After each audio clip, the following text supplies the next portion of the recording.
Ya karena di mural atau di jalan itu kayak ya karyamu bisa berumur 2 jam atau bisa berumur puluhan tahun gitu. Dan itu ketidakpastian yang menyenangkan menurutku gitu.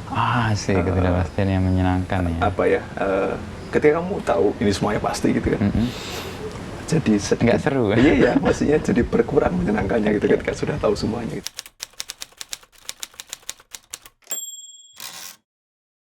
Oke. Sudah Mbak Itun? Sudah, aman. Jadi orang tua nih Mas ya? Iya Mas. Ada sesuatu yang berubah nggak Mas setelah perjalanan ada anak di tengah Mas Farid sama Mbak Ambar ya? Yang berubah Mbak?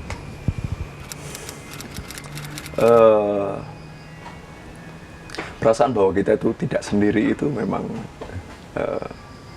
perasaan untuk bahwa kita itu bukan manusia individual gitu ya. Bahwa iya sebelumnya dalam hidup itu kita selalu bertemu dengan banyak orang, berinteraksi, berkomitmen dengan orang lain itu terjadi ya. Tapi semenjak ada anak itu karena mereka bagian dari diri kita, tapi menjadi orang lain di depan kita tuh hadir gitu ya. Di satu sisi ini satu, tapi di sisi lain ini dua gitu. Lain, jadi kayak ya bahwa kita nggak bisa hidup individual itu jelas banget nyata ketika muncul anak gitu. Dan itu merubah banget banyak hal gitu ya. Termasuk dalam karya-karya atau dalam berkesenian? Iya. Teman-teman saya, misalnya di band atau teman-teman di Rupa gitu, agak ngapalin, agak menghafal pola saya bekerja. Itu biasanya saya, entah itu namanya apa ya, tapi saya suffering for art gitu. Jadi kadang-kadang harus punya kesakitan tertentu gitu baru menghasilkan sesuatu. Nah di masa punya anak itu beritanya hanya kebahagiaan saja kan. Terus awal-awal punya anak, salah satu statement dari partner saya kerja di band, Robi Setiawan, gitaris saya bilang, waduh ini Farid bahagia banget nih, lagunya jelek nanti pasti.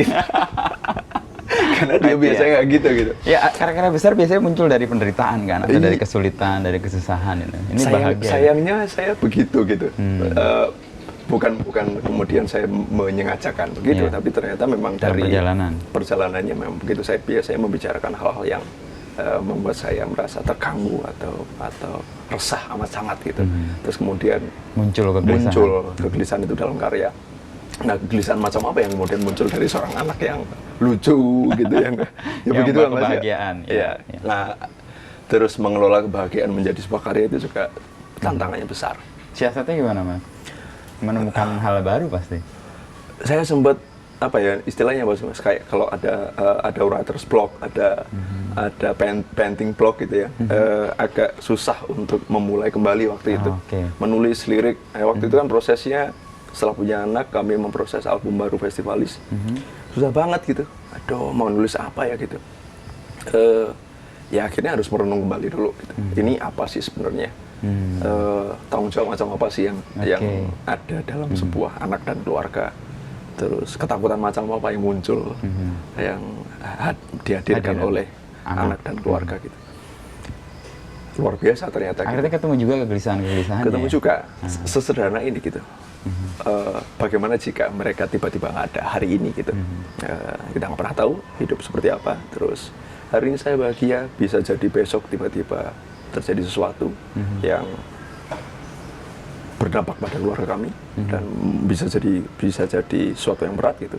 Dan hanya dengan membayangkan saja itu kegelapan yang luar biasa yang bahkan lebih pekat daripada kegelapan-kegelapan yang waktu itu mendorong saya untuk membuat karya.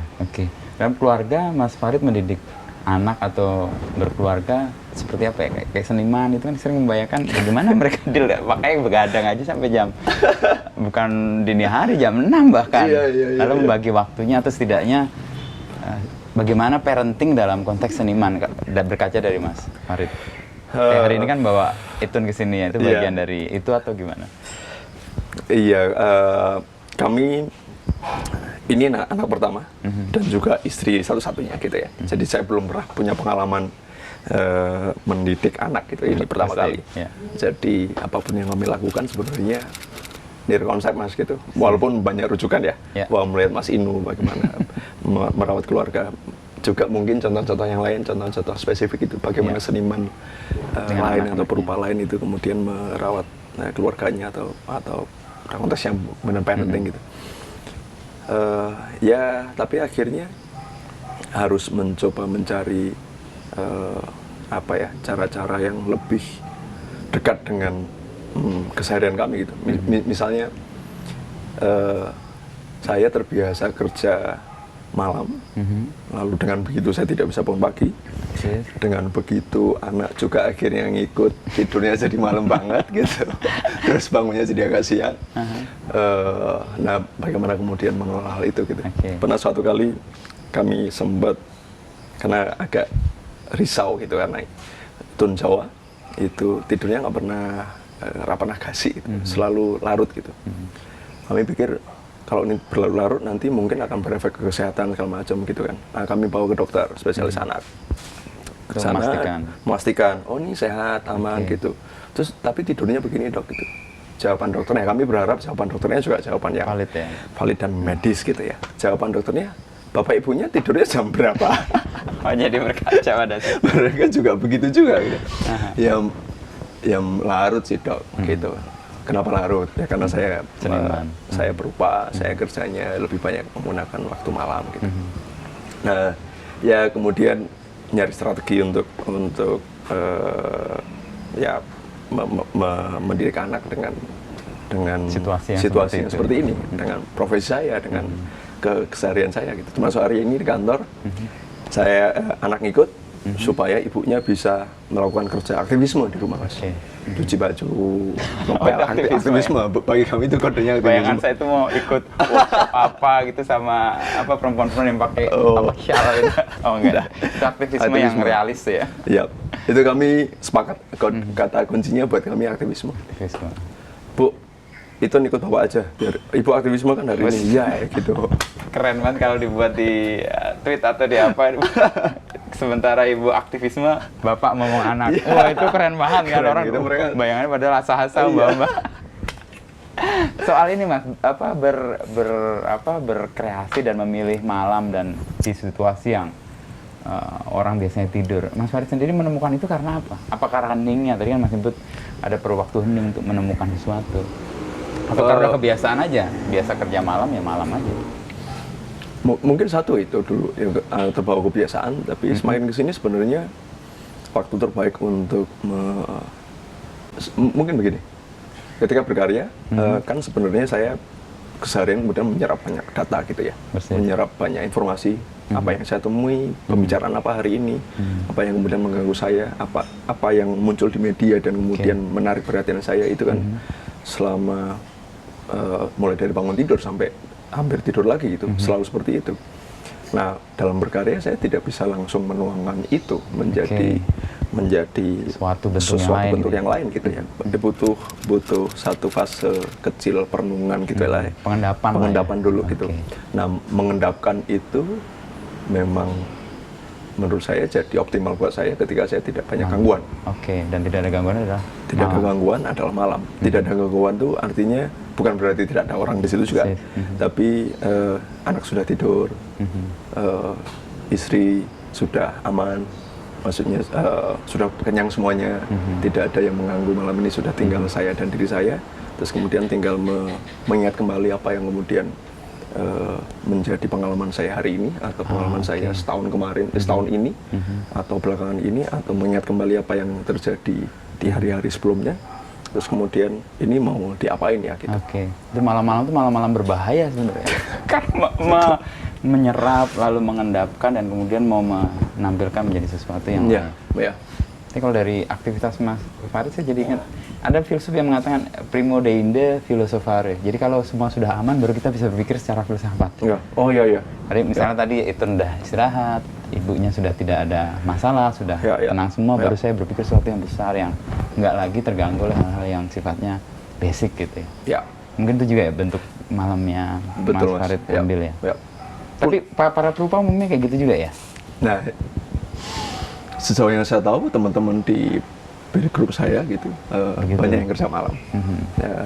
Atau mungkin teman-teman ada yang bisa mengkondisikan ketenangan di siang hari gitu ya. Oke. Tapi kalau saya karena siang itu aktivisme saya adalah bekerja gitu, menjadi buruh desain di sini gitu, saya pasti akan banyak kegiatan yang menjauhkan saya dari ketenangan yang itu gitu.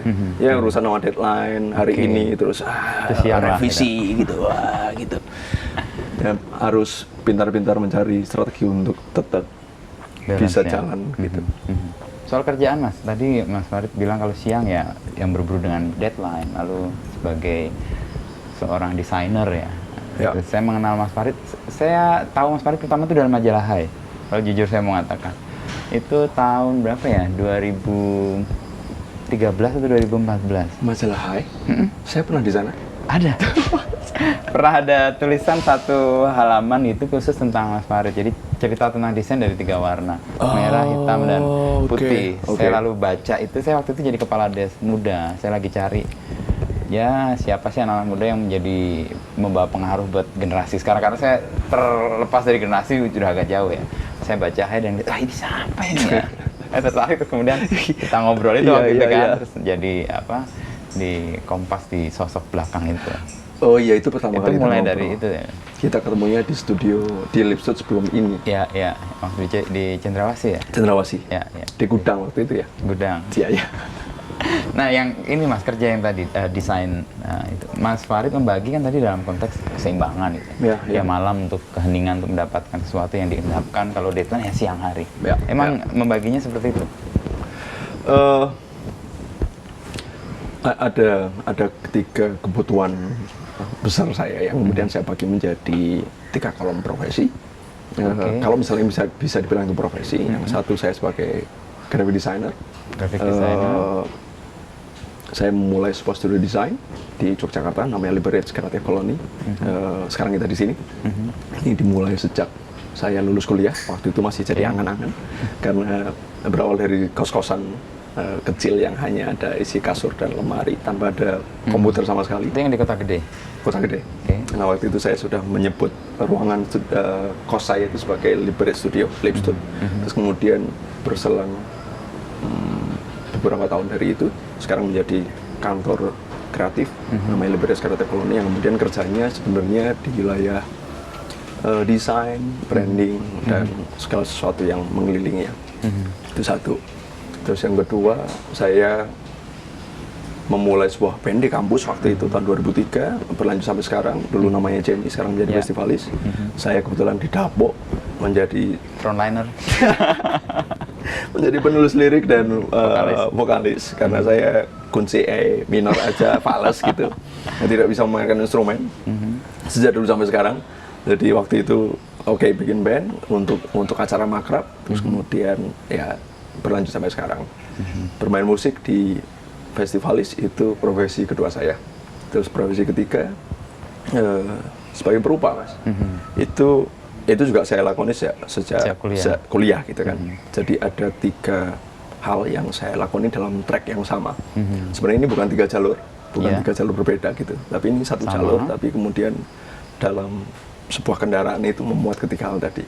Karena ketiganya saling berpengaruh satu sama lain. Saya cari duit di sini, di Liberate Creative Colony sebagai desainer. Kemudian saya cari teman di band. Terus kemudian saya cari kepuasan diri, cari apa ya, sesuatu yang tidak tahu gitu. Itu di Rupa. Di 3 hal itu saya perutnya semoga bisa tercukupi dengan menjadi desainer. Terus kemudian saya berkawan dengan banyak orang. Sosialisasinya dapat di musik. Dapat musik. Kemudian terus isi atas pemaknaannya di Rupa. Wah, ini pembagian 3. Kalau di istilah itu ada raga, pikiran sama jiwa. Nah, mungkin itu juga kali ya membuat. Ya, makanya dulu saya ditanyain ketika harus memilih salah 2 atau salah 1 itu bisa. Yang mana gitu. Pasti itu satu kesatuan, Mas. Bisa, Mas, tapi resikonya jadi nggak menarik gitu. Maksudnya kemudian jadi saya harus menempatkan apa ya, cari duitnya di Rupa yang mungkin akan mengganggu gitu ya. Iya. Terus cari temennya di iya. di grafis, jadi nggak kerja secara profesional. Minum dulu. Wah, mantap ini lengkeng sama Lengkeng sama kacang. Ini kayaknya petikan kebun-kebun teman-teman kita juga. Makasih Mas Yung. Mantap. Jadi membedakan itu sekaligus membuat Mas Farid juga ngerasa optimal di masing-masing. Nyari duit ya di grafis, nyari teman di situ, di musik, lalu nyari sesuatu yang mungkin nggak bisa dipahami, dimaknai atau dijelaskan itu di rupa gitu ya. Risetnya begitu, walaupun kemudian ya teman bisa dapat di pasti, begitu pasti. akan saling apa ya mencukupi satu sama lain gitu. Kalau kan bahaya nanti misalnya di rupa dia pengen jualan, artinya sesuatu yang sifatnya panjang dan sesuatu yang nggak bisa dibanderol dalam waktu yang singkat. Betul. Kalau di grafis kan ya orang deal dengan sesuatu yang sifatnya bisnis ya. Walaupun kemudian di rupa juga karya seni kemudian pada akhirnya kemudian bisa menjadi komoditas juga gitu. Karena karya saya juga dikoleksi oleh para kolektor gitu dan ada nilai ekonomisnya juga. Pasti. Tapi ketika berkarya itu bukan dalam rangka itu paling itu kemudian ada per efektum, ada per intentionemnya. Oke. Sekarang setelah berkarya, Mas Farid melihat karya itu gimana? Kayak sekarang nih, yang paling baru kan Mas Farid bikin kereta api, lalu kereta api ganti nih. Iya. Apa perasaannya? Itu gimana? Jadi kan, itu kan satu capaian yang kemudian diganti deh. Ada perasaan itu nggak? Atau gimana melihat karya? Perasaan Pak Jonan gimana kemarin ya? Karena waktu itu pas masa kepemimpinan Pak Jonan waktu itu ya. Saya rasa karya itu selalu ada umurnya, mewakili zaman begitu kan. Karena semangat zaman itu sebenarnya harus selalu muncul dalam karya. Zeitgeist kalau bahasa Jerman. Betul, zeitgeist. Nah, ketika zaman berubah, sebenarnya karya yang mewakilinya kemudian harus berubah. Keniscayaannya adalah pasti berubah gitu ya. Saya memaknai misalnya dalam konteks logo kereta api yang memang relevansi dengan zamannya mungkin logo saya waktu itu mewakili zaman itu gitu. Yang sekarang mungkin harus diwakili dengan visualisasi yang baru dan semangat zaman yang baru gitu. Walaupun netizen kemudian masih begitu gak rela gitu ya. Padahal berbayar aja. Berbayar santai-santai aja gitu. Uang duitnya juga udah habis dari lama. Terima kasih Pak Jonan.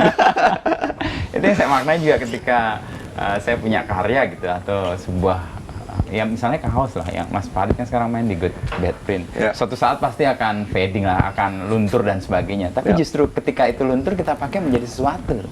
Artinya dia mewakili zaman pergerakannya dan umurnya emang nggak akan abadi itu. Mas Farid kan menyebut itu terus. Betul. Kan. Itu juga kenapa dulu saya suka banget dengan kerja di saya mulai seni rupa di Jalan Mas, street art kan, street art, kemudian agak belakangan kemudian banyak main di tembok mural gitu. Ya karena di mural satu di jalan itu kayak ya karyamu bisa berumur 2 jam atau bisa berumur puluhan tahun gitu. Dan itu ketidakpastian yang menyenangkan menurutku gitu. Ketidakpastian yang menyenangkan ya. Apa ya? Ketika kamu tahu ini semuanya pasti gitu kan. Jadi sedikit nggak seru. Iya, maksudnya jadi berkurang menyenangkannya gitu ketika sudah tahu semuanya gitu. Hal yang misterius, yang soft, baik itu porn, baik itu apa gitu kan kadang-kadang lebih menyenangkan gitu. Sekarang masih main street art, Mas? Kalau literal tidak. Literal tidak. Tapi sebenarnya ideologi kerja di jalan itu masih dia jalani ya, masih saya jalani. Yang saya masih ingat sih yang tempat sampah itu. Pasti banyak yang nggak tahu tulisan. Iya. Apa ada tulisan dan sangat keras itu kritik itu. Keras banget. Dan saya sempat ini layak sebaiknya dipublikasikan tidak sih gitu. Ya waktu itu sempat berpikir, tapi ya itu. Tapi akhirnya terpublikasikan dan orang melihat itu kan. Ya. Dan orang dari tulisan-tulisan itu akhirnya kemudian iki sopo ta iki. Karena itu kuat banget dan menjadi. Menurut Mas Inu gimana karya itu meledak itu menurut saya orang yang mendapatkan pesan itu. Artinya memang benar sampah. Sorry, kita nggak menyebut objeknya tapi biar orang bayangkan sendiri apa sih ini maksud sampah-sampah. Itu apa? Itu tahun berapa Mas ingat? Waktu itu di Samarinda Mas. Di Samarinda ya. Di daerah Samarinda, apa ya? deket pasar kalau nggak salah. Jadi daerah Kumuh waktu itu di bawah flyover gitu ada tempat sampah. Saya diajak jalan sama teman-teman street art Samarinda, WKT kalau nggak salah, WKT Samarinda. Terus Mas, jadi waktu hari itu saya ada talk show di sana. Terus malamnya ada kerjaan nggak Mas gitu? Ada Jalan yuk gitu. Ya udah disambut sama teman-teman street art Samarinda, diajak ke spot. Terus sempat bikin piece barengan, kolaborasi. Terus udah beres nih. Masih sisa nih. Sayang nggak boleh. Ada yang menarik tuh di samping situ gitu. Warna orange lagi kan, warna paling kuat gitu. Warna survive atau Sikat gitu.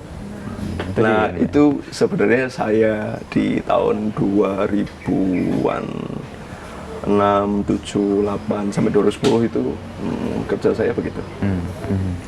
Baru setelah itu beralih ke sesuatu yang lain. 2009-2008 itu ada sebuah era di mana sebutannya boom pasar seni rupa. Boom pasar seni rupa. Jadi tiba-tiba dinamika seni rupa di Jogja khususnya waktu itu, saya kurang tahu di tempat lain seperti apa itu. Jadi sangat dinamis banget.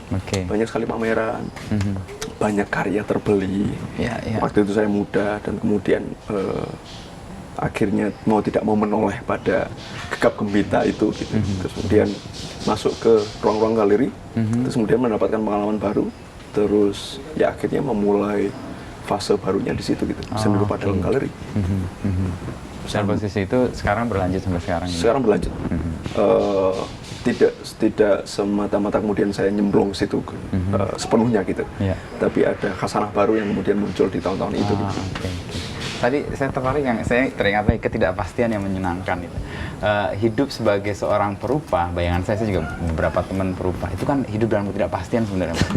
Nggak digaji, kamu bukan PNS, kamu bukan pegawai, karyamu belum tentu dibeli dan sebagainya. Itu gimana bisa meyakinkan orang lain atau orang tua lah setidaknya, atau calon istri sebelum sekarang menyatun itu dalam ketidakpastian itu bisa yakin? Seingat saya tidak pernah meyakinkan orang lain bahwa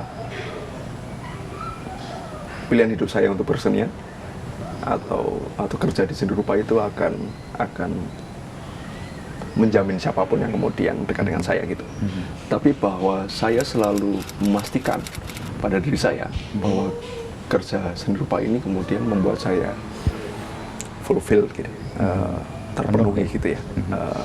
Itu yang selalu saya pastikan terus setiap saat gitu ya.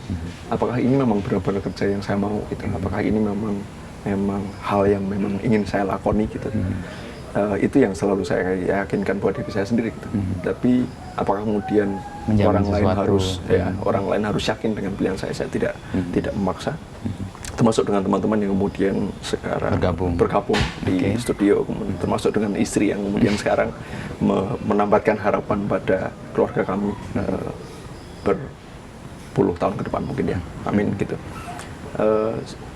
Saya tidak pernah cerita bahwa ini loh saya kayak mungkin cerita-cerita romantis ini tenang saja nanti akan jadi sesuatu. Tapi keyakinannya tumbuh karena ya Mas Farid ya tadi fulfill gitu, penuh dengan apa yang dilakukan, atau totalitas di dalam bekerja atau menghasilkan karya sehingga itu membuat orang lain, oh ini sungguh-sungguh nih, gigih nih di sini. Iya, karena mungkin hal yang terakhir itu tadi yang fulfillment gitu, itu kan hadirnya mungkin belakangan gitu. Iya. Muda perkara eksistensi gitu, maksudnya pengen dikenali orang lain. Terus kemudian makin menua dikit ada kebutuhan perut gitu yang mendesak gitu ya. Tapi apakah hidup cuma cukup dengan kenyang dan keren gitu? Tapi ternyata ada ruangan-ruangan ceruk-ceruk baru yang kemudian muncul di saat semakin tanda kutip mendewasa gitu, atau menua lah gitu. Yang ternyata itu adalah hal yang kita nggak tahu itu apa gitu ya. Pertanyaan-pertanyaan yang mendasar gitu ya. Aku ini siapa? Aku ini hidup untuk apa? Apa sumbangsih kita untuk hidup ini, untuk orang lain? Itu kan munculnya belakangan. Nah di rupa saya pikir ruang steril satu-satunya yang sekarang masih bisa saya gunakan untuk itu. Gitu. Untuk menjawab pertanyaan-pertanyaan Ya. itu. Nah, di musik apakah tidak bisa? Bisa. Tapi di musik karena saya kerja kolektif di Ya, musik, dengan tim, saya dengan tim, ada banyak kepala, ideologinya banyak. Ya, ya. Jadi tetap harus bernegosiasi banyak. Kalau di musik di band. Kalau untuk karya-karya yang lain, misalnya Mas Farid salah satu yang dikenal juga luas itu filosofi kopi ya. Ya. Selain yang kereta api dan ada Maici, saya nggak tahu Maici sekarang apa kabar itu ya? Udah nggak dengeran kurang ya? tahu. Ya, sudah tidak. Bagaimana sebuah logo atau sebuah karya itu kemudian menurut Mas Farid itu dikenal dan kemudian melekat gitu. Saya nggak tahu, Mas Farid itu saya susah mendefinisikan ya, tetapi setiap ada karya saya tahu ini Farid. Tapi saya nggak tahu ini definisinya apa gitu. Kayak logo kopi itu saya langsung tahu ini Farid nih. Iya. Padahal nggak ada identitas yang menurut saya dimunculkan dan diharuskan ada di situ. Iya. Bahkan tidak boleh sebenarnya kalau pada desain kan sebenarnya tidak boleh ada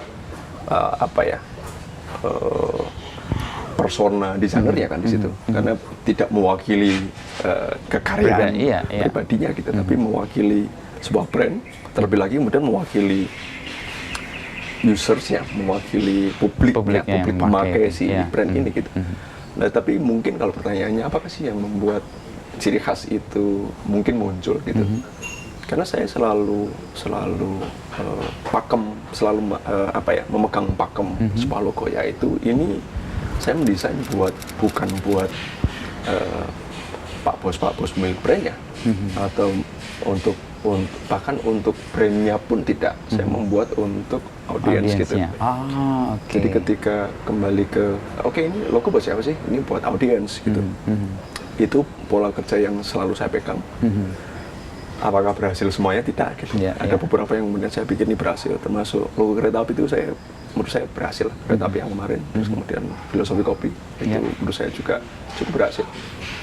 Dan kenapa dua logo itu kemudian yang lumayan bertahan lama gitu, karena ternyata mungkin juga bisa mewakili publik, audiens yang menggunakan brand itu ya. Okay. Ada logo lain Mas yang Mas Farid rasa menurut Mas Farid oke, tapi nggak sukses tuh di pasaran atau di audiensnya si pemilik logo itu? Sudah lupa Mas. Sudah lupa? Iya. Cukup banyak saya membuat logo, cukup banyak.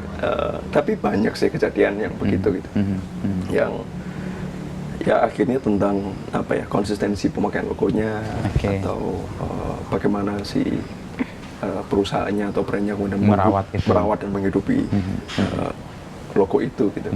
Di bagian ini Mas Farid bekerja sama dengan di tim itu berapa banyak? Di Liberate Creative Colony itu ada 13 orang. 13. Tapi kemudian di divisi yang desain dan branding itu kami 1, 2, 3, 4, 5 yang fokus di situ. Sisanya kemudian di unit-unit yang terkait gitu. Mas Farid kalau membatasi diri di media sosial itu saya mengenali itu setiap mau muncul ada cheers. Itu kan sebuah kegembiraan, kenapa kok itu harus dibatasi? Iya.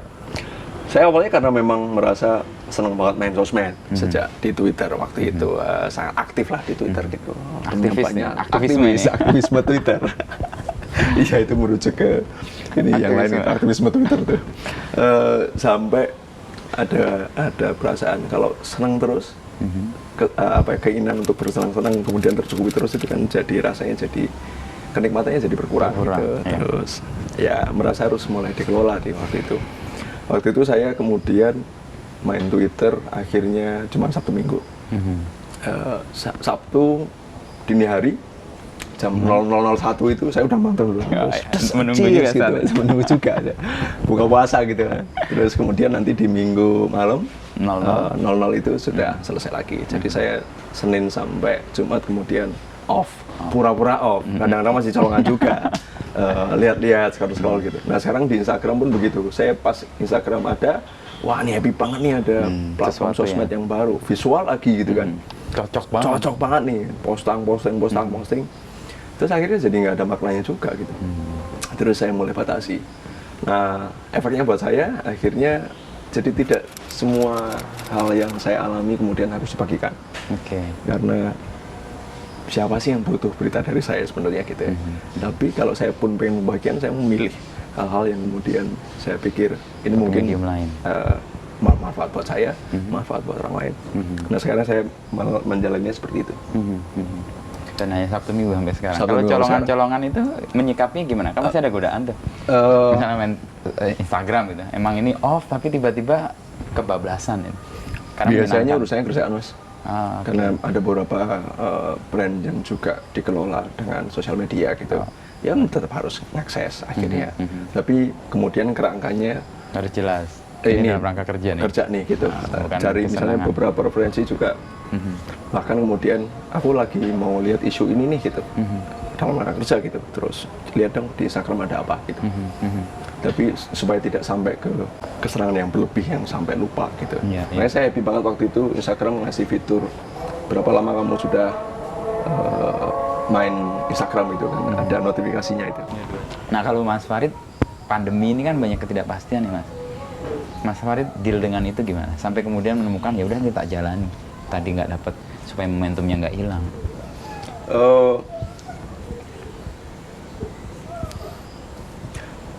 Tentu saya bingung sih mas di awal. Karena sama seperti banyak Ya. hampir semua orang yang mengalaminya gitu. Bingung ini harus diapain ya gitu. Saya ingat betul waktu itu awal-awal yang kita lakukan pertama adalah mencoba memahami ini apa gitu ya. Perbanyak baca, perbanyak Feeding, dengar ya. gitu, feeding supaya kemudian nggak salah ambil keputusan gitu. Persis. Langkah berikutnya yang kita ambil waktu itu kemudian kantor kemudian kerja di rumah, terus band tentu saja tidak melakukan aktivitas di luar ruang sama sekali, stop. Terus akhirnya kami bersama-sama mendapatkan waktu luang sendiri masing-masing gitu ya, karena tidak ada kewajiban untuk berkantor. Nah, ketika sendiri itu dengan face yang sebelumnya ya gitu rapat padat gitu tiba-tiba longgar banget kan ada harus ngapain ya gitu ada slot yang nggak kecukupan gitu biasanya rapat kemudian longgar biasanya berpikir terus kemudian Ini sekarang loss gitu dinikmati awalnya sama seperti halnya libur gitu ya santai ya, tapi kesantaian suwi-suwi yuk mau ngapain gitu. Nah waktu itu mendapatkan momen perenungan yang panjang kan ini apa sih sebenarnya gitu. Nah sama seperti yang saya bicarakan tadi ketika sampai ke wilayah perenungan tadi akhirnya banyak hal yang kemudian teringat kembali apa yang dialami dulu tahun-tahun belakangan atau masa-masa yang mungkin kita sudah tidak pernah mengingat kembali sampai ke titik di mana saya ingat sebuah tugas keluarga, satu tugas keluarga yang selama ini kemudian tidak pernah saya selesaikan. Oh, itu kayak memanggil kembali. Dan mungkin ini saatnya karena sebelumnya saya tidak pernah. Kenapa sih saya nggak ada waktu gitu? Karena ada prioritas lain gitu ya. Tapi hari ini kemudian sepertinya waktu yang tepat gitu. Ruangnya ada, waktunya ada, dan kesempatannya terbuka lebar hari itu. Terus kemudian saya meniatkan diri untuk melanjutkan tugas itu. Nyemplung lah, terus terakselerasi. Jadi selama pandemi itu saya mulai nyemplung lagi dalam tugas keluarga ini di bulan, pokoknya 1 bulan sebelum Idul Adha waktu itu. Selama sebulan itu kemudian mendedikasikan diri pada tugas itu, terus sampai kemudian bisa memenuhi tugas itu dalam waktu 1,5 bulan, 2 bulan selesai dan ternyata itu ketidakpastian yang menyenangkan itu terjadi di situ gitu yang selama ini tidak pasti terus kemudian menyediakan diri untuk kemudian tetap merawat hal itu terus kemudian sampailah ke titik yang kamu cari gitu. Jadi ceritanya supaya ini tidak berpanjang-panjang, terterka gitu. Tahun 2009 saya ditugasi oleh bapak saya untuk mencari kuburan simbah saya karena kami punya kuburannya tapi tidak ada isinya. Terus pertanyaannya Mbak Siren namanya. Terus Mbak Siren itu di mana gitu. Nah, saya mencari sejak 2009 tidak dapat apa-apa karena mencari terus ada deadline kerjaan, mencari terus main band gitu-gitu lupa. Tapi kemudian karena intens di masa pandemi kemarin, hari ini masa pandemi, di bulan apa saya agak lupa. Terus akhirnya saya bisa menemukan letak kuburnya. Sebenarnya bukan kuburan, tapi Di mana dia posisi terakhir beliau masih hidup gitu ya. Oke. Terus saya kemudian merasakan ada hal besar yang kemudian melengkapi diri saya gitu, bahwa ternyata selama ini salah satu pencarian terbesar dalam hidup gitu, terkait dengan identitas. Ya. Siapakah saya gitu? Siapakah saya itu kemudian kan salah satu jawabannya kemudian bisa dirujuk dari kamu siapa, bapakmu siapa, kakekmu siapa gitu. Nah, kakekku siapa itu kemudian terjawab sejak itu, ketika saya bisa menemukan titik itu. Terus kemudian banyak hal yang terbuka, banyak pembicaraan baru yang mulai muncul dalam keluarga, karena ini tidak pernah dibicarakan.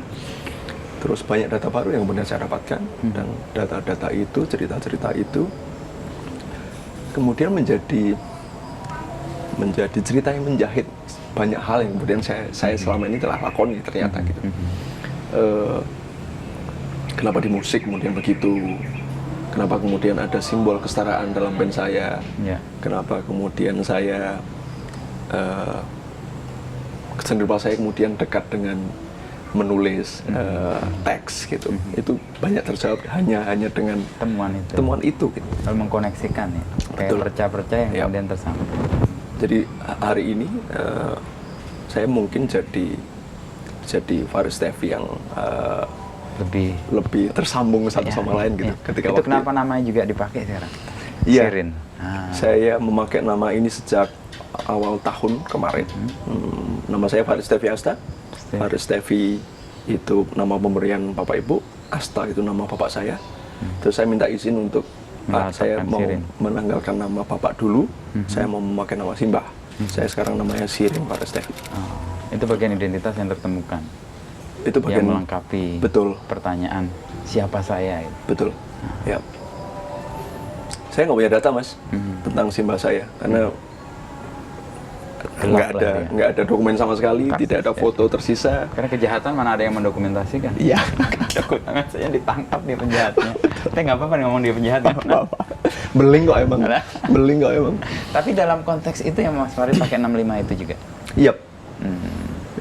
Memori atas itu ya? Simbah saya hilang di tahun 65. Karena alasan politik atau alasan yang belum ketemukan juga? Tentu saja, karena alasan politik.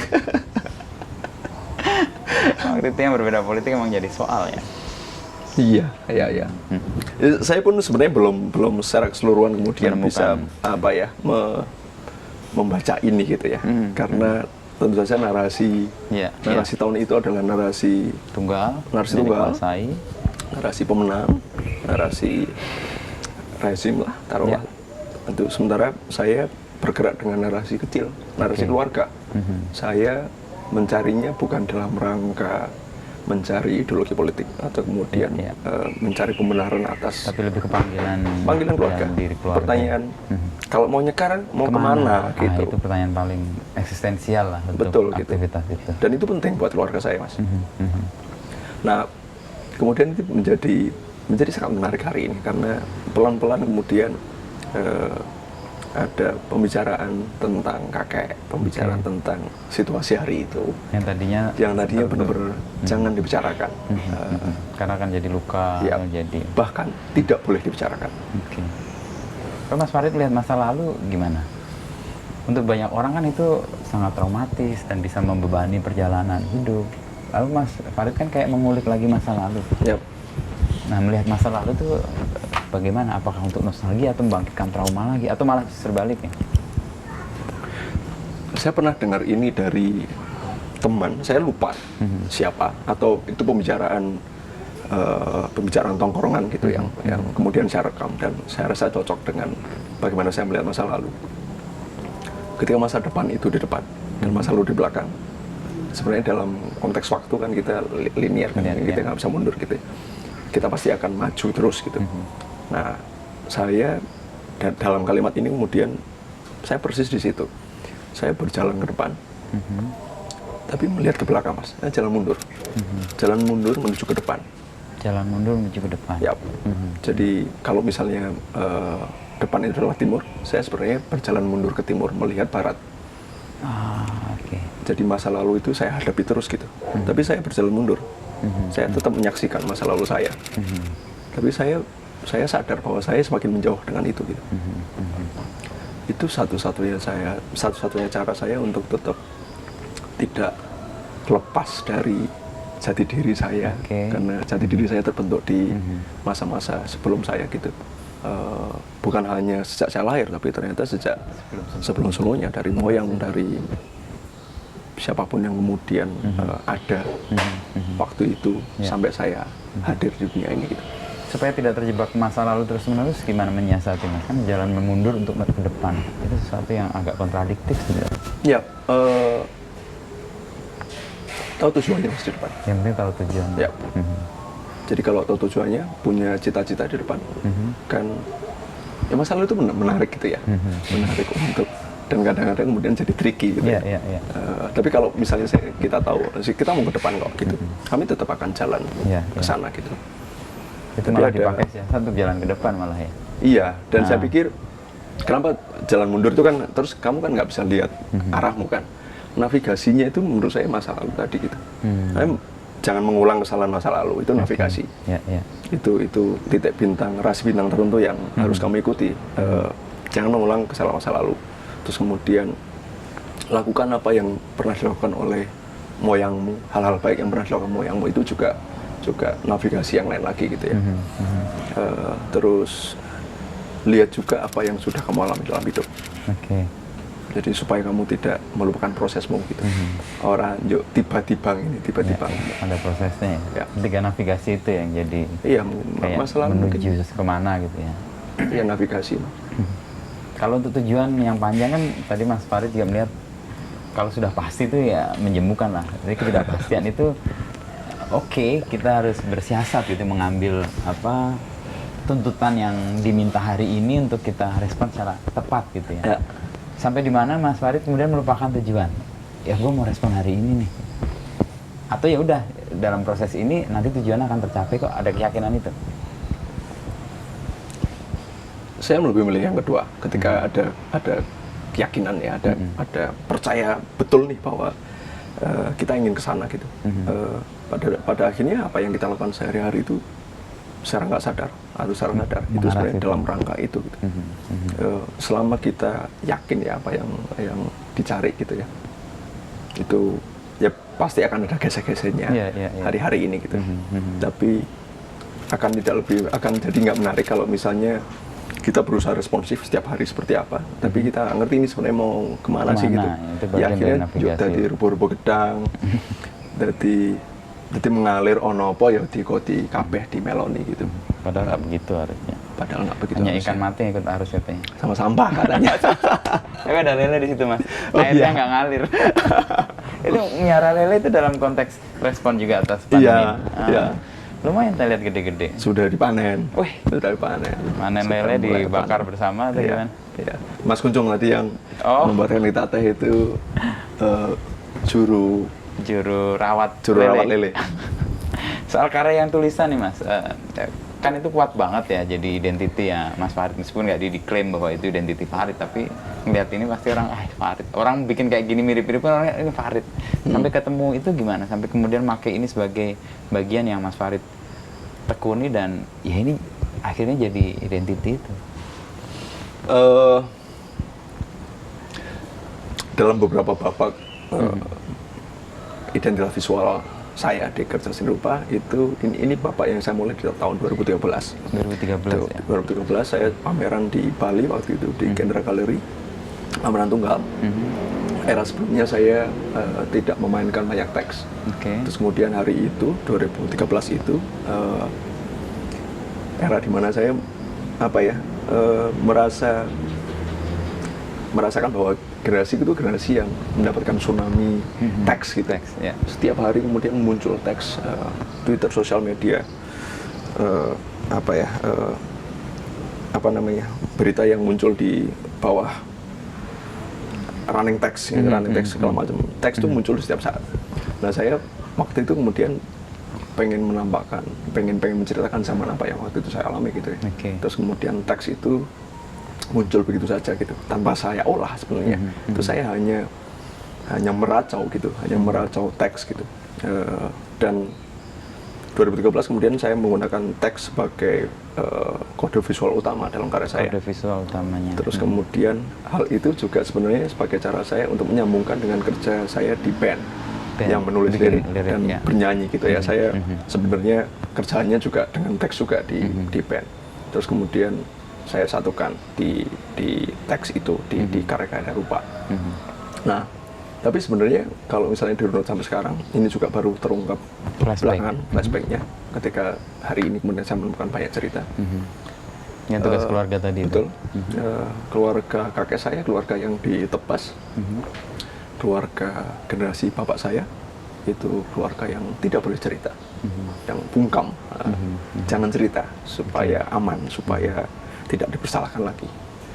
Nah, saya adalah generasi yang kemudian sebenarnya tidak punya relasi politik, dengan ketakutan itu, relasi dengan ketakutan itu, dan tidak ada alasan untuk saya tidak bicara. Dan teks itu menjadi medium yang tepat untuk bersuara. Dengan kedekatan saya dengan kerja praktek teks di seni rupa maupun di musik. Jadi saya tidak memilih teks untuk menjadi wakil saya, tapi teksnya memilih. Iya, sepertinya teks memilih saya gitu. Nggak tahu itu bagaimana ya, tapi begitu. Tapi nggak cukup verbal ya dengan ide-ide yang tadi Mas Farid mengatakan bahwa ini tempat bersuara. Mas Farid kan yang merespon apa aja gitu ya? Iya. Yang kadang-kadang nggak bahkan bertentangan dengan ide yang besarnya gitu. Betul. Ya. Itu gimana Mas Farid memilih itu? Saya itu sebenarnya akhirnya jatuh cinta sama teks, Mas. Mungkin apa ya? Itu pengandaian yang terlalu berlebihan mungkin ya. Tapi saya jatuh cinta dengan teks memang. Jadi teks itu buat saya memuaskan sekali. Cerita itu sangat menyenangkan. Tulisan-tulisan itu selalu menggugah perasaan tertentu yang menarik di berbeda saya, dengan gitu. Medium yang lain ya. Berbeda dengan gambar, visual bahkan atau berbeda audio. dengan audio gitu. Teks itu menurut saya spesifik menarik gitu. Dan bagaimana kemudian saya menggunakan teks untuk merespon apapun yang ada di sekeliling saya itu jadi laku yang menyenangkan gitu. Iya. Mungkin spiritual mungkin buat saya gitu ya. Karena menulis itu spiritual buat saya akhirnya gitu. Mungkin saya juga belum bisa menulis seperti layaknya penulis buku Mas Inu sudah menulis buku banyak para penyair gitu. Saya menggunakan teks kecil-kecil, syair gitu. Iya, berantakan di mana-mana gitu. Tapi mungkin cara itu yang memilih Mas Farid sebagai alatnya. Mungkin ya. Karena kekuatannya belum tentu juga tidak lemah atau mungkin malah lebih kuat ya dibanding misalnya membuat buku ya. Saya membayangkan generasi sekarang ya terpikat dengan kutipan belakangan ini. Ya nggak belakangan, mungkin 3-4 tahun terakhir lah. Dan kutipan itu kemudian memunculkan ide-ide yang lain sebenarnya. Mungkin dia nggak ngerti konteks kutipan itu dari mana, tapi dia menghasilkan respon yang lain gitu. Dan buat saya itu fine juga. Orang nggak tahu konteks aslinya, tapi dipicu oleh kutipan itu dia menghasilkan sesuatu yang lain. Mungkin juga cerminan generasi yang merespon ini juga. Kan? Kalau kata teman kita di teman-teman perbukuan yang bukunya Karl Marx, Das Kapital itu nggak laku. Tapi buku yang memuat kutipan Karl Marx pada Das Kapital itu laku gitu. Persis. Atau apa generasi yang enggan dengan kedalaman atau apa ya? Juga sebenarnya bukan dangkal juga orang yang senang kutipan itu. Kan dia gini, kemarin dengan Pak Jonan itu unik, dia masih terkenang dengan buku namanya Doa Sang Katak. Isinya cerita pendek-pendek, Mas. Cerita si Nasruddin ketemu dengan monyet gitu. Tanya, kenapa kok kamu ngambil ikan dari kolam ketika banjir? Saya ingin menyelamatkan dia. Tapi setelah itu dia sadar itu mematikan ikannya karena dikeluarkan dari air. Nah, cerita-cerita itu apa juga mungkin ini bagian dari kembali lagi ke orang merenung ya. Kalau saya lihat sekarang aktivitas kayak mindful, orang mencari waktu ini, makanya saya tadi terkesan dengan Mas Farid, malam apa karena pengen hening, mengendapkan tadi Ya, kan. ya. Mencerap apa yang ada, teks seharian dapat teks banyak Oh, banget. banyak banget Adil gitu. mau diapain itu? Akhirnya menjadi bagian dari itu. Mungkin itu. Bisa jadi ya, mungkin generasi hari ini kurang apa sih mas gitu. Maksudnya Semuanya ada. mau cari apapun terpenuhi, Mudah, ya. dan banyak sekali. Melep-melep gitu ya, sampai ke bibir, Meluap-luap, meluap-luap gitu, sampai tumpah-tumpah gitu. Jadi strategi kutipan atau potongan-potongan pendek itu mungkin jadi menarik untuk generasi ini gitu ya, yang bisa dengan segera menangkap sebuah konteks besar, walaupun harus dirangkum dan dimampatkan menjadi frasa, menjadi kutipan gitu. Dan tentu saja itu kan ada resikonya ya gitu. Artinya konteks besarnya mungkin akan hilang atau kemudian relasi dengan konteks-konteks yang lain kemudian juga akan lepas gitu ya. Tapi setidaknya kemudian bisa mengasup hal itu segera ditangkap. Atau gitu. malah bisa jadi diperkaya loh. Artinya ego orang-orang yang mengatakan bahwa itu dangkal karena dia ngerasa yang benar cuman yang ada di situ. Tapi kalau dia berrelasi dengan sesuatu yang lain, bisa jadi dia menemukan kekayaan yang baru dari kutipan yang pada konteksnya mungkin itu, tapi di konteks sekarang lebih kuat gitu. Ya. Saya memproduksi banyak kutipan yang maksudnya tiba-tiba gitu ya. Ya mungkin Mas Inu ini ya maksudnya memantau gitu ya. Biasanya saya munculnya dengan teks-teks pendek gitu ya. Yang ya, kadang-kadang kacau, lebih banyak kacaunya daripada benernya gitu. Tapi saya banyak terlekat dalam arti terkoneksi ya. Dengan kutipan-kutipan yang Mas Farid pilih tadi. Yang mana Mas? Kesini belakang lihat yang kutipan yang hidup itu sederhana. Yang Joko Pinurbo, yang Mas Farid bikin, Iman, Imun dan sebagainya. Ini yang orang miskin dilarang mabuk, tadi saya baru lihat. Itu kuat banget itu teks itu. Saya bikin tulisan itu 3 tahun lalu kali pas Yuki rilis Libertaria itu. Saya udah terkesan dengan teks itu, Mas. Saya tulisan sekarang menemukan bentuk yang baru. Mungkin konteksnya orang nggak dapet ya, tapi itu mewakili dan direspon orang sekarang jadi sesuatu yang lain, makanya hidup lagi kan. Itu yang saya maksud, generasi yang merasa bahwa ini generasi dangkal mungkin juga salah juga. Oh ini menemukan kebaruannya loh, mungkin kedalaman yang lain yang kita nggak paham atau generasi sekarang. Iya. Saya pernah bikin satu tulisan tentang bagaimana antar generasi memahami satu sama lain. Yang tua selalu akan bilang yang muda itu bodoh. Yang muda selalu akan bilang yang tua itu kolot.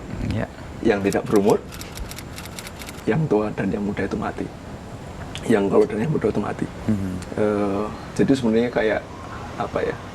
Karena saya juga berada di posisi itu gitu kadang-kadang. Kategorisasi itu membuat itu menjemukan gitu ya. Sementara yang tidak menganggap tua dan muda itu menjadi suatu yang terlalu penting untuk dibicarakan. Kan hari ini saja gitu, sama seperti tadi kita sempat bicarakan tentang Mas Butet gitu ya. Ya sing biyen ya biyen, saiki meh ngopo gitu kan. Ya hari ini kamu mau menjadi tua atau menjadi muda gitu, atau kamu menjadi tidak berumur. Dan bagaimana kemudian karyamu kemudian punya relevansi pada situasi hari ini, itu yang lebih penting menurut saya. Nah, ketika teks itu relevan hari ini, kutipan itu relevan hari ini, ya saya akan lakukan itu. Dan mungkin ini tidak akan relevan lagi nanti di 5 tahun ke depan, 10 tahun ke depan, dan saya harus menemukan bentuk yang lain untuk tetap bisa berkarya dan menyatakan diri gitu. Mas Farid menemukan sebuah karya menjadi relevan buat publiknya itu dengan cara apa? Engagement-nya tinggi, Mas. Wah, enggak. Itu Instagram banget itu. Kategori ini apa namanya itu marketing gitu. Iya. Saya tidak berusaha untuk mewakili orang lain gitu. Itu jadi tugas berat yang saya yakin saya tidak mampu di situ.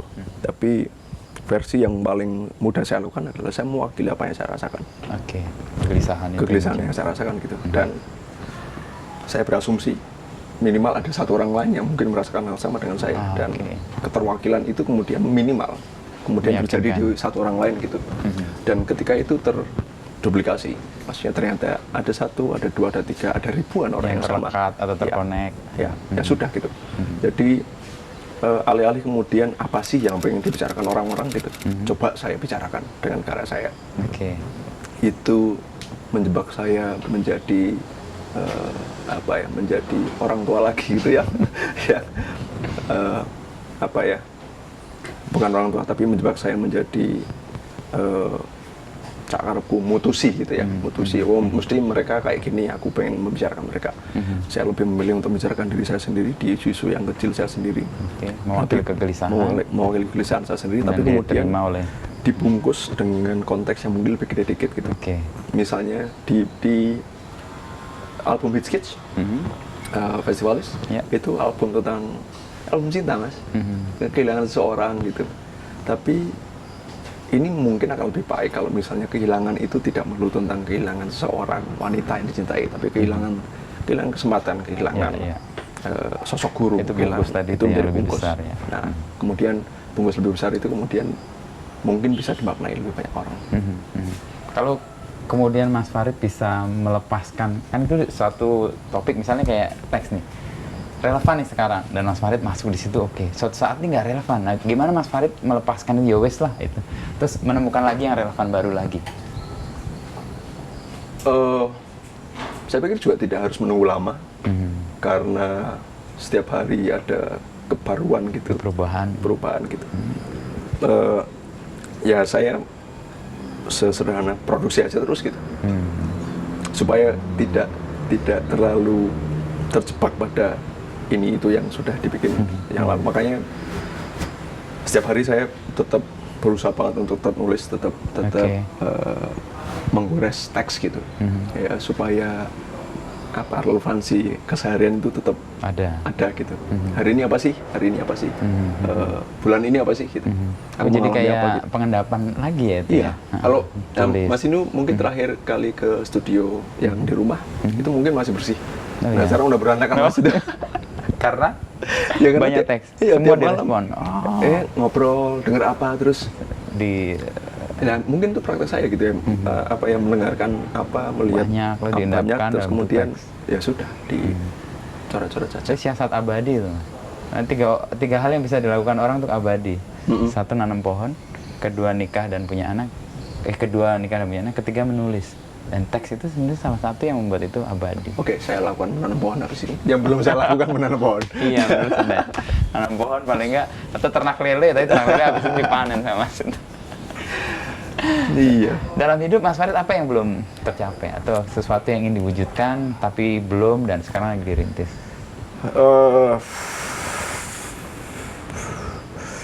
Ingin jadi guru, Mas. Guru? Dosen atau guru? Lebih spesifik? Apapun itu. Mengajar ya? Mengajar. Oke, lebih mengajar. Okay. Ya, walaupun hari ini tipis-tipis terjadi lah ya. Oke, ada kegiatan. Webinar, talk show, bla bla bla, atau ada beberapa kali mentoring masalah misal personal branding atau desain gitu. Tapi buat saya mengabdikan diri sebagai guru, mengabdikan sisa hidup sebagai guru, pengajar itu salah satu yang saya impikan. Itu udah dirintis untuk itu, Mas? Pelan-pelan, Mas. Pelan-pelan. Karena ada syarat-syarat yang nyebalin juga sih, jadi pengajar itu dosen misalnya harus punya ijazah A, ijazah B. Atau bikin sekolah sendiri. Bisa jadi.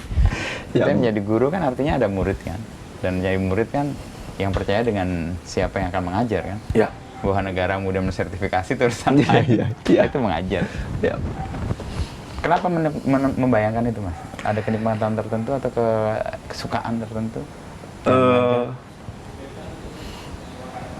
Bukan juga sih sebenarnya.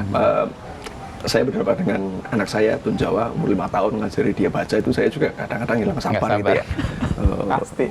Gitu kan. Nggak hanya ngajarin baca, menyuapin aja kadang-kadang kita hilang sabar ya. Orang tua pasti kalau yang belum pada nikah nggak tahu. Nggak tahu gitu. Nanti aja ya. Ngobrolnya masalah ini nanti aja gitu. Kualitas seorang guru itu mungkin tidak ada di saya gitu. Tapi yang membuat saya kepengen menjadi seperti itu karena kesadaran bahwa saya menjadi saya sekarang itu karena ada banyak guru yang ngajari saya. Saya itu murid banyak orang. Asik. Saya dalam sepanjang hidup saya, terutama kemudian ada salah satu etapa besar itu setelah ke Jogja masuk kampus seni, itu saya berguru dengan banyak sekali orang. Oke.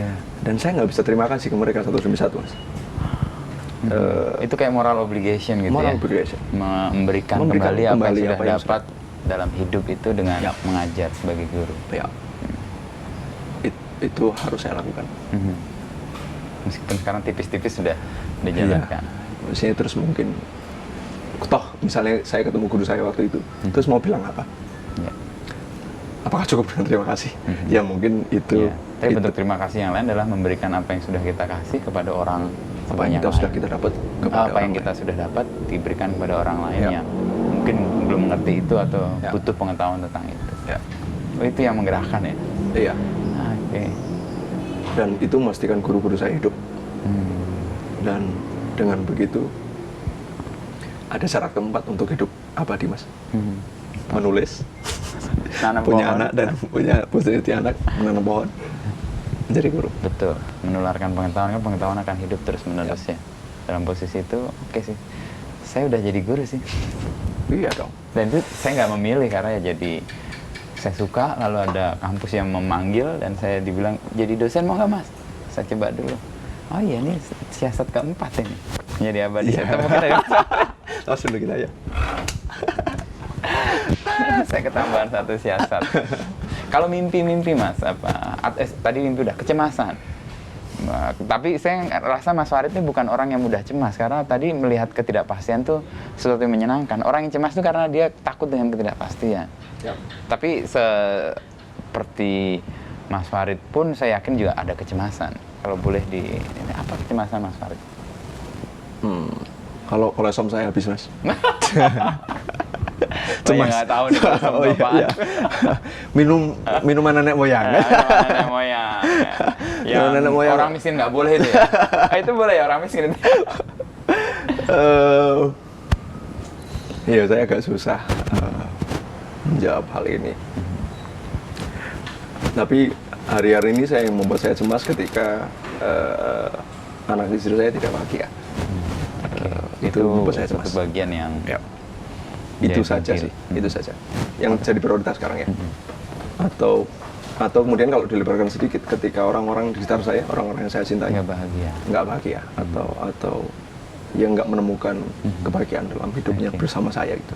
Itu membuat saya cemas. Kalau dekat sama saya sedih, dekat sama saya tertekan, itu saya cemas. Kamu kenapa tuh? Itu maksudnya. Apa saya yang membuat kamu cemas? Apakah kerjaan di kantor yang membuatmu merasa tertekan? Bagaimana kita mengelolanya?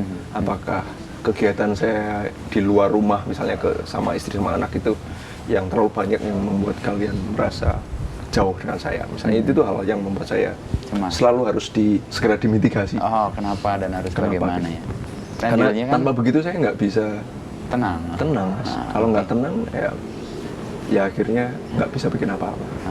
Makanya harus malam-malam itu salah satu menjawab itu juga. Kenapa dia nggak senang sama saya? Kenapa nggak dia? Dalam posisi itu Mas Farid sendiri kan harus deal tuh ya. Misalnya ketemu anak atau istri atau orang-orang terdekat itu nggak bahagia atau nggak senang. Terus Mas Farid langsung memenuhi supaya mereka senang atau enggak? Bicara. Caranya itu? Ya, dibicarakan pokoknya.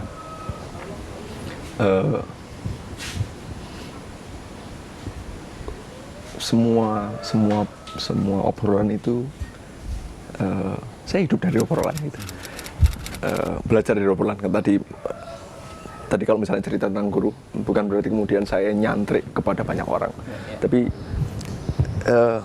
saya happy berbicara berlama-lama karena saya dapat banyak dan saya pikir dengan bicara dengan semua orang, termasuk dengan orang-orang itu akan menemukan persoalan. Dan apakah solusinya saya itu juga belum tentu juga, tapi hanya dengan bicara kan kita bisa mengerti masalahnya apa, supaya tidak menebak-nebak, supaya nggak terlalu dikuasai oleh asumsi gitu. Supaya menjadi solusi juga ya atas persoalan itu ya. Dibicarakan saja, solusinya belum tahu. Kita bicarakan lagi nanti. Nah, itu mendeal dengan sesuatu yang mengganggu lalu kemudian diobrolin. Supaya nggak nebak. supaya nggak nebak. Ya. Karena kita nggak ada ahli nujum di sini. Iya. Ketidakpastian itu menyenangkan. Tapi pelan-pelan kemudian mencari tahu ketidakpastian ini tentang apa itu menenangkan juga. Dan ketika kita mendapatkan itu, paling nggak kita lebih bisa mempersiapkan ya, apa yang harus kita lakukan supaya cemasnya nggak terus-terus mengganggu sih. Tapi kalau ada kecemasan emang sebenarnya menarik juga sih tadi, kecemasan yang menyenangkan itu. Buat kita nggak settle atau nggak nyaman di satu titik gitu. Dan tetap bisa bergerak. Kalau tahun ini fokus di mana, Mas? Di pandemi ini atau next?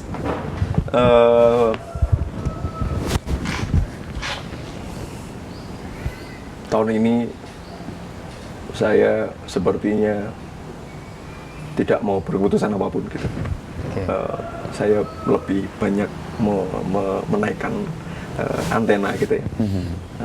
Mau ini ya, mengenal apa yang harus dan membangun kesadaran baru atas hidup gitu. Jadi mungkin kalau misalnya ini dalam konteks kurun waktu, mungkin tahun depan saya mungkin baru akan mengelola ini menjadi apa gitu. Tapi sejauh ini yang jadi kerentak, jadi apa ya, dorongan kecil dalam hati, seni rupa. Seni rupa. Ya. Ini karena tahun ini album Festivalis yang baru sudah rilis, jadi harusnya tahun-tahun ini di Festivalis agak lebih sedikit longgar.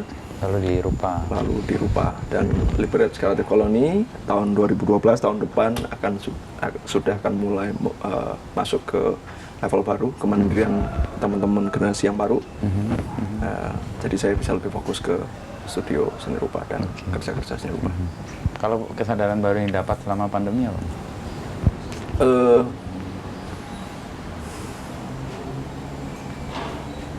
Kalau kita aware, kalau kita sadar penuh dengan diri kita, kita tidak berkekurangan sama sekali.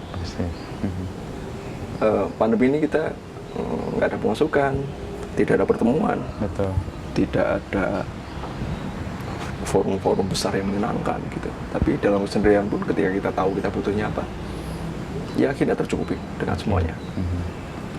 Ternyata kebutuhan, misalnya ternyata kebutuhan saya adalah ziarah. Ternyata kebutuhan saya adalah pulang ke orang tua. Itu ternyata juga memenuhi gitu ya. Memenuhi kebutuhan juga. Jadi selama kita aware, sama kita sadar dengan diri kita sendiri, sebenarnya kita tidak akan pernah merasa kekurangan apapun. Itu di pandemi dapat. Wah, ini mindful banget ini. Dalam konteks itu berkesadaran itu penting banget sih, dan pandemi memang membawa kita ke situ ya. Saya sendiri juga menyadari sih kebutuhan saya ternyata nggak banyak amat. Dan dengan apa yang terbatas itu malah menggembirakan loh kadang-kadang. Dan punya keterbatasan itu jadi merasa ya oke, kita deal dengan yang terbatas itu. Justru kalau berlebihan merasa kayak kurang terus itu ya. Terus ini buat apa sih semuanya? Kalau baru sedikit kan merasa ini buat ini udah cukup. Gitu. Oke, itu aja sih Mas Farid.